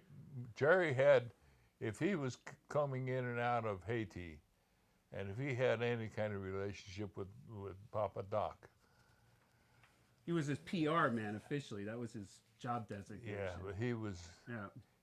There was some sleaze there involved. Yeah, if he was supposed to polish Papa Doc and he was supposed to polish Jeffrey, I mean, what was his function? I mean, yeah. come on. Did you know that Siemens had a factory at Auschwitz? Yeah. Yeah. They all had factories at Auschwitz. All those big outfits, Siemens, IG Farben, yeah. Farben, even Big Blue had a Yeah. hand in some things over there. Yeah. We weren't completely innocent, the Americans, and hands clean. Big Blue was, IBM was, I mean, like I said, I've read several places that IBM really made it possible for the Germans to keep the immaculate records that they did Yeah. about who they killed and whatever else they did. But Siemens would have been Siemens was part of the military-industrial complex. So I think we discussed this before the interview that maybe it wasn't accidental that Siemens was chosen as the financer because they might be an organization that would not question Jeffrey's doings. Right. Could be. Could be. I'm not. That's speculation for me. But as far as the bigger picture, it does sort of correspond with the deeper aspects of Jeffrey. Yes. Jeffries was. I never knew what Jeffries was doing. I didn't trust him. I just always, how you have a feeling about somebody, and I've been in the restaurant business and in the music business. I've had enough people coming up and saying, I got a deal for you, and you don't want a part of it. Right, and Jeffrey was one of those types. Did you know Karana? Karana was Karana. That was It was going to be the company that we would operate all this new business under. Yeah. Karana, Jimmy's percussionist, Juma, he told me that he got a contract from Karana offering him money not to perform for Jimmy, which is like a exclusion contract. And he told him to go to hell. Yeah. But Karana was just, I told Michael, you have to set up a whole new operation here. We can't, the easiest way, trying to move the electric lady and all these other things, production companies around, there's just too many of them.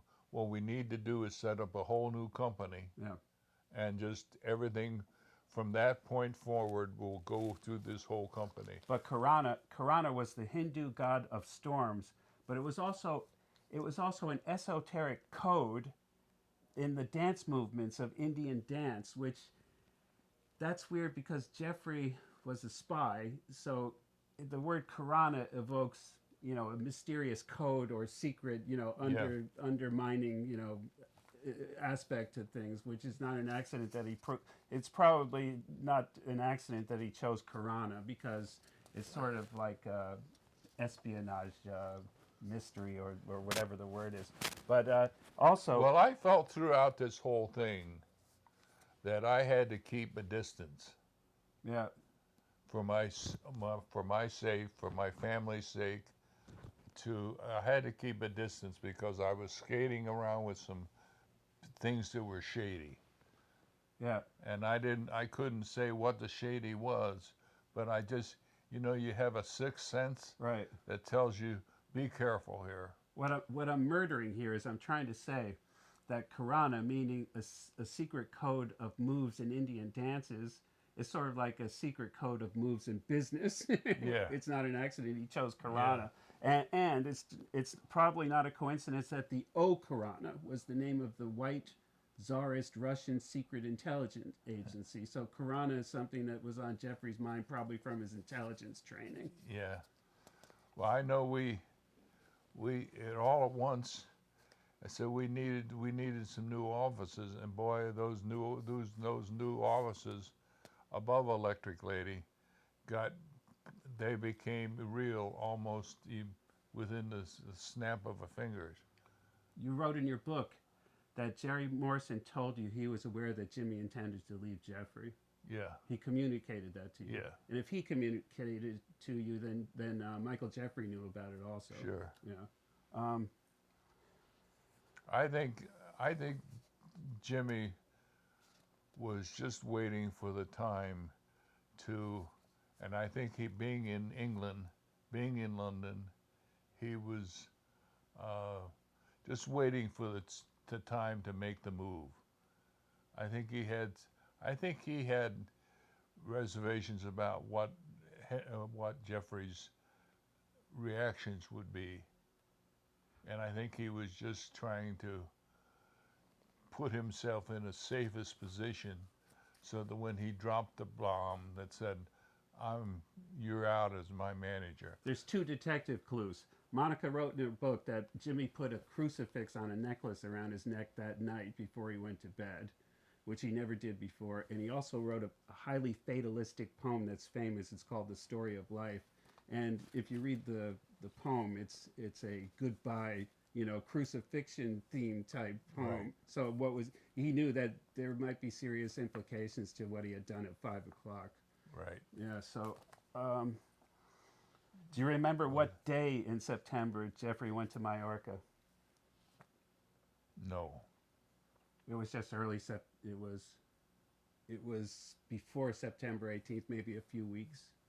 Yeah, I was involved. I was in New York, trying to grapple, wrestle the whole business thing into some semblance where we could put a framework around it and say this is going to happen.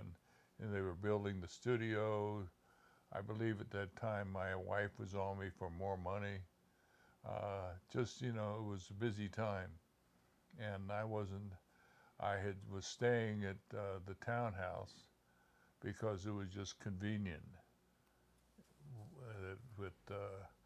over in the 30s. It was just a convenient place to be. But there were just a number of things when you're setting up a new operation, things that had to be done. Yeah. People, you do this, we're going to hire you, you're going to be the secretary for this person or whatever. And at some point, Jeffrey popped off to Mallorca while Jimmy was on tour in Europe. Let me mention something. On September 1st in Sweden, Billy Cox was dosed with bad acid. There's that same modus operandi, just like the war moratorium at Madison Square Garden, and that broke up the tour. This is probably what happened. Is that Jimmy had been telling Billy Cox, his best friend from Nashville, about Jeffrey's danger and his intention to sever, to get rid of him.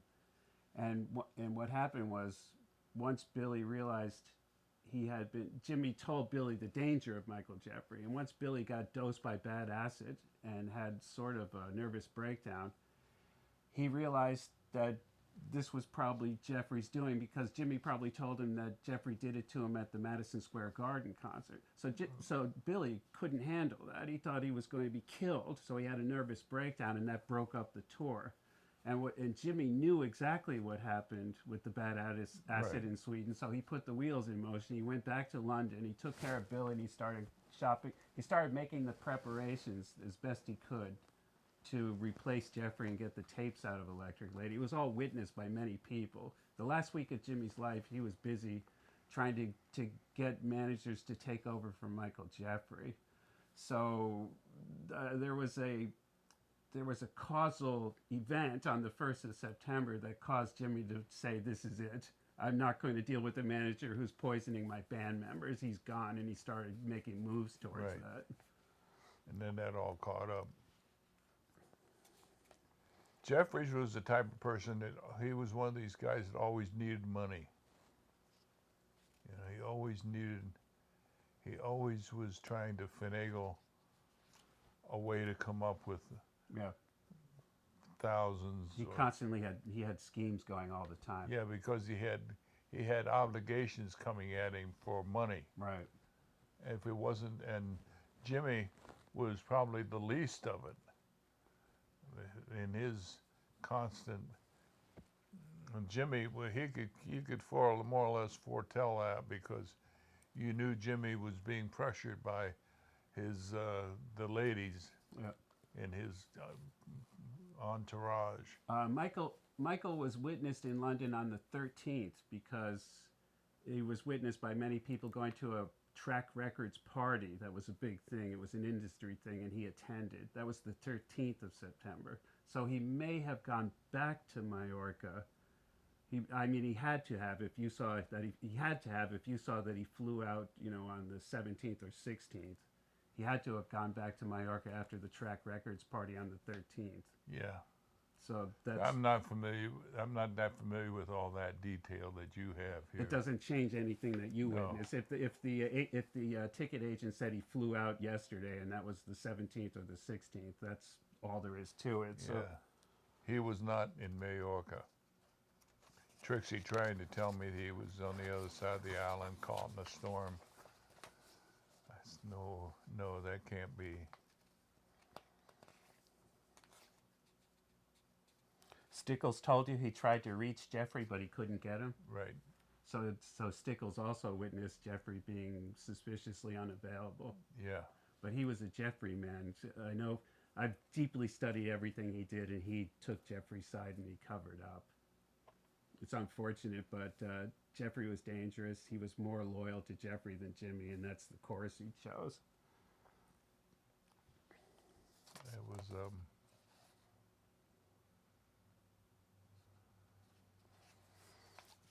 Bob had a key to Jimmy's 12th Street apartment. Yeah. Bob Levine. Yeah.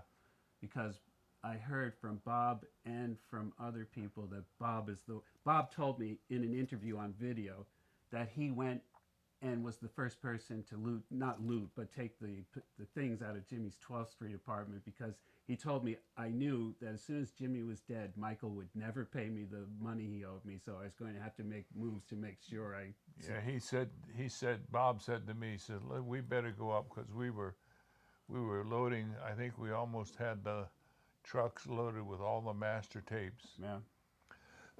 And we were huffing and puffing because we were running up and down stairs, because the Electric Lady was below street level.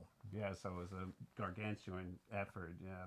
And we had to get them on the truck and out, and then Bob said, "We better go up and check the apartment." Yeah. I said, "Yeah, we don't want any masses of." I think Bob was there before that, and if he told you we better, if he told you we better check the apartment, he wasn't being totally honest with you, because I think he had just come from the apartment, and then you brought him to get the tapes. It could have been, because then we went up to the apartment and it was already looted. And it was already looted, and the idea of this just being a news flash, Jimi Hendrix killed in London or dead in London. I thought then, I said, wait a minute, if the word is just coming out, who has been in this apartment, who knew enough ahead of time It was Bob. He had the key. to get in here and get the stuff, because we were concerned about drugs. Our thought was, well, would the police break in here and find a huge amount of drugs? That would not go well. So we went up there to clean the apartment out as far as drugs, and we didn't find any. Yeah, because somebody had gotten there first. I know who it was because Bob told me it was him. Trixie Sullivan. I had an phone interview with her about 5 years ago, and she told me that Michael stayed at her house the night of the 17th, that he was staying in a guest room platonically, and that she witnessed him. He wasn't in London. She told me this. I have it on tape in a phone interview that Michael stayed in a guest room at her place on Majorca and therefore couldn't be in London.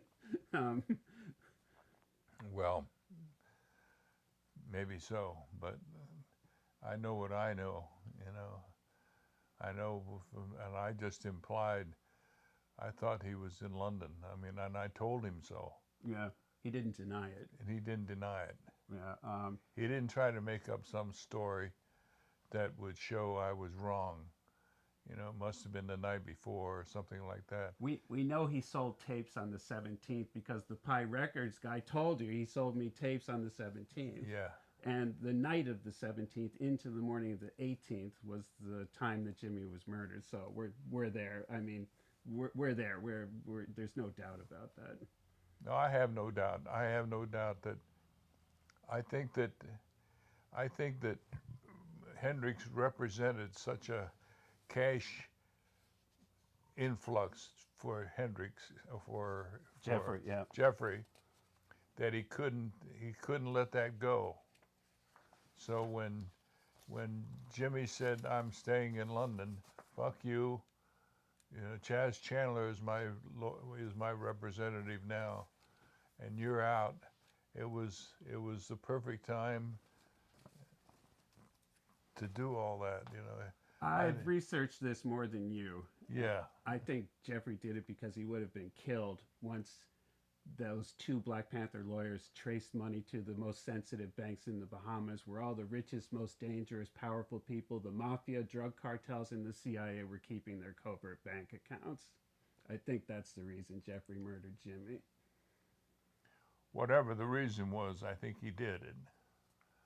I think for whether it was spite or whether it was anger over losing him as a client. All of the above, yes. But it was just a number of things that secured Jimmy's. Jimmy was worth more dead than he was alive, and he could have, made a tremendous amount of money with royalties and appearances. It was a gold mine. Yeah.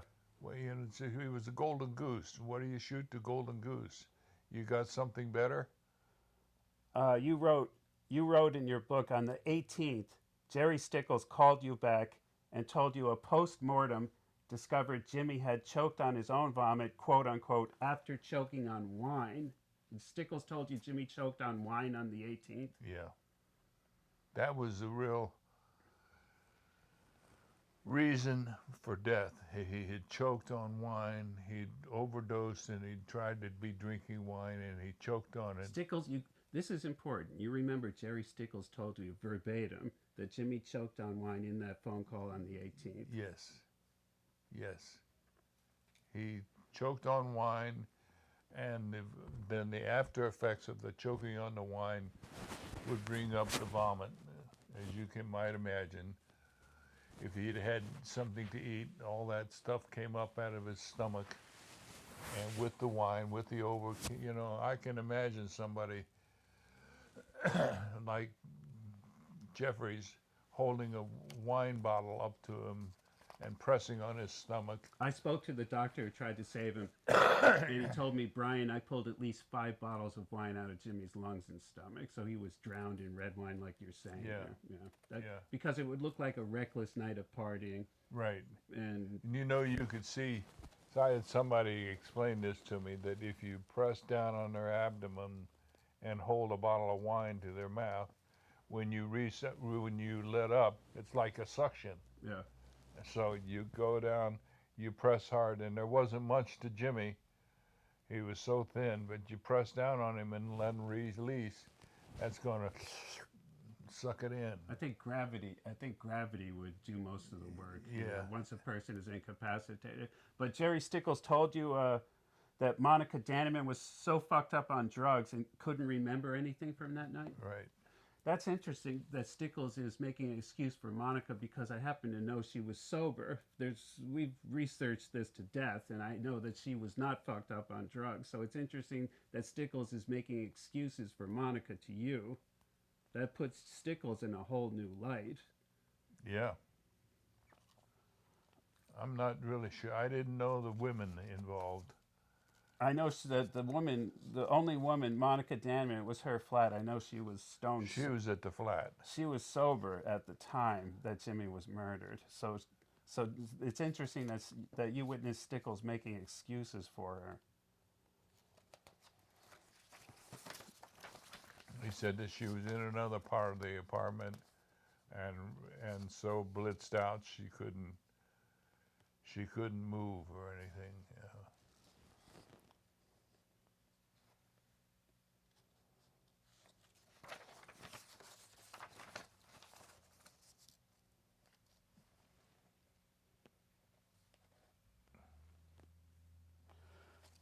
That's it. Those are all my questions. So I always end it by saying I'll let you have the last word on your impressions of what you witnessed this whole thing.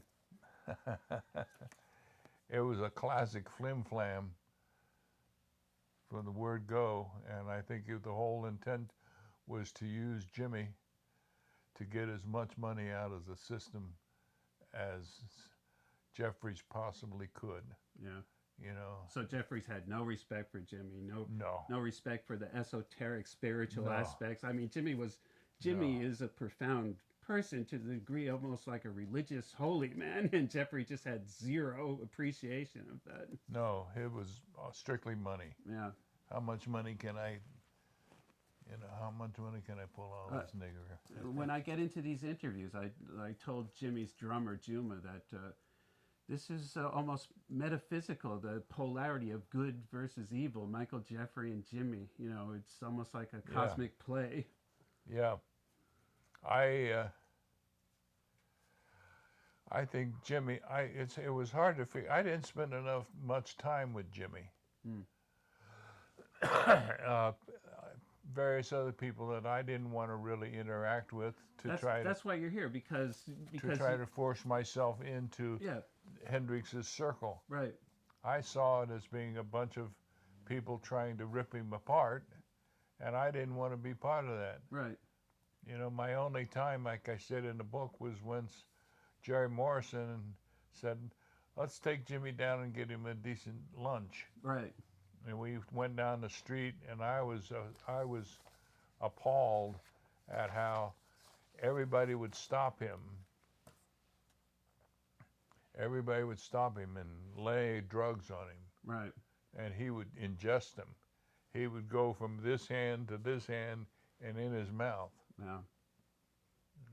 There was he didn't exercise any judgment as far as what he was doing to himself. He could have put in. I was amazed, and watching it afterwards in various times, I was amazed that he didn't kill himself. But Michael was a pro.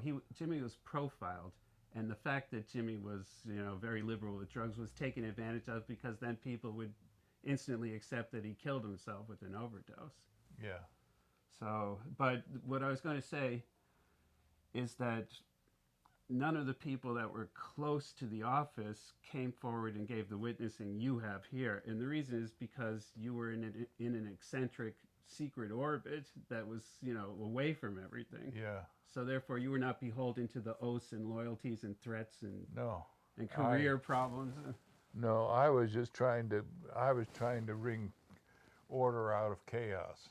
Yeah. Which is what the Hendrix organization was. It was chaos. It was bleeding money. Chaos. Yeah. And the money was just going out left and right.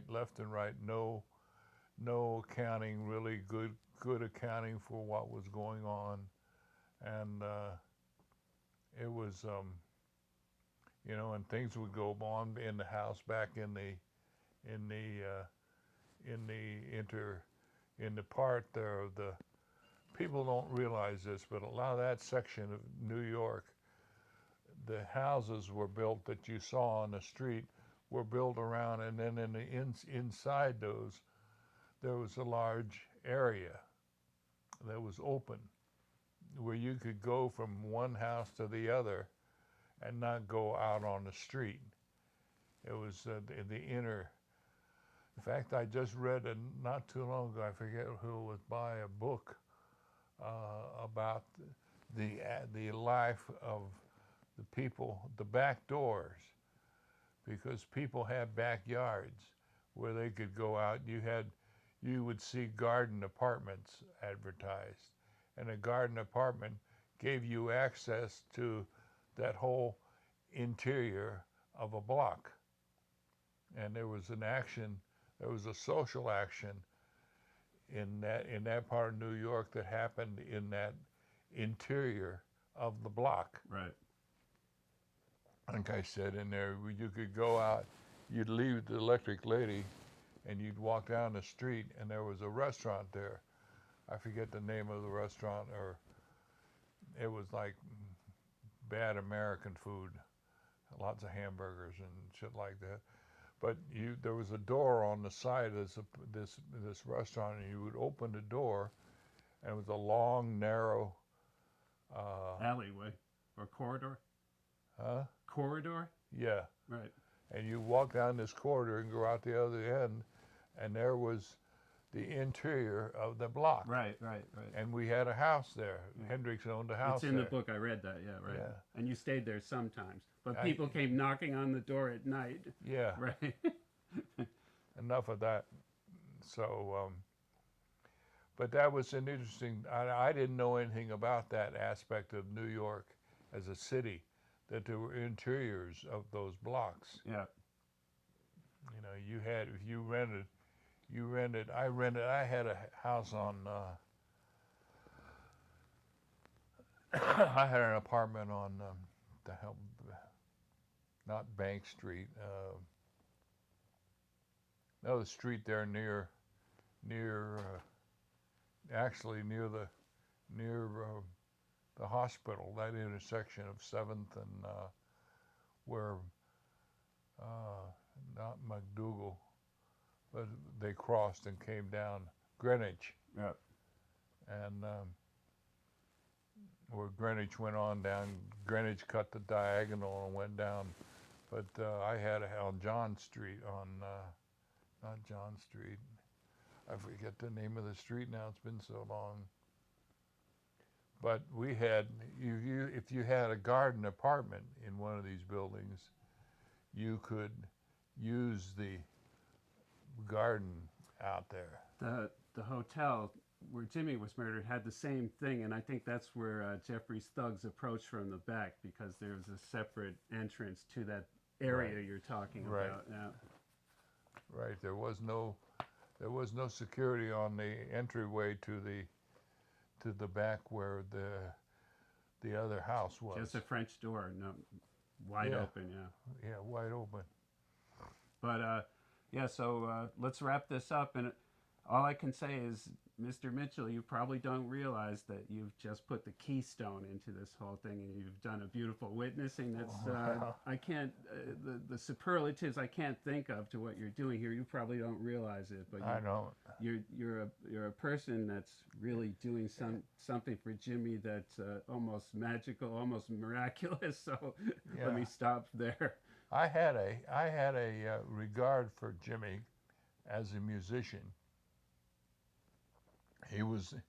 He could take an instrument and make and do things with it that nobody else could do. Yeah. He made that damn thing talk.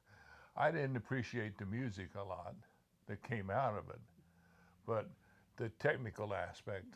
No doubt, yeah.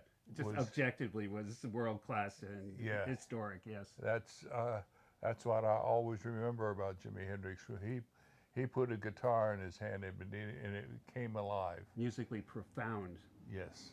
No, with no, that's not even good enough to explain what Jimmy was No, doing. he Yeah. would, but he was a tremendous talent when it came to, you watch people, and having been a musician myself, knowing what you can do, you lay hands on an instrument, and it either you either have to work like hell to get anything out of it, or music just comes out of the instrument. Yeah. And Hendrix was able to pick up an instrument, and whether he was playing it with his teeth or his hands backwards, it didn't make any difference. The music came out of it. He was doing things that were almost supernatural and beyond human ability, really. Right, right. So I appreciate. I tell people I didn't particularly like the music he was making because it was the time was too bombastic. Uh, it was all over the place, but his ability as a musician handling the instrument Yeah. was phenomenal. Undeniable, even if it wasn't your particular taste. Right, Okay. right. Thank you, Mr. Mitchell. Bless you, man. You've done it. You're the man. You've done this. So Well, good. I hope so. I hope now as I draw nigh to my great visit to the other side of life, I've done something. That's why I wrote this. As you know, I had a massive stroke, and when I survived it, I said I'm going to do something. And a friend of mine, said, "Why don't you finish your book?" yeah, And I said, "Well, that's a good thing to do."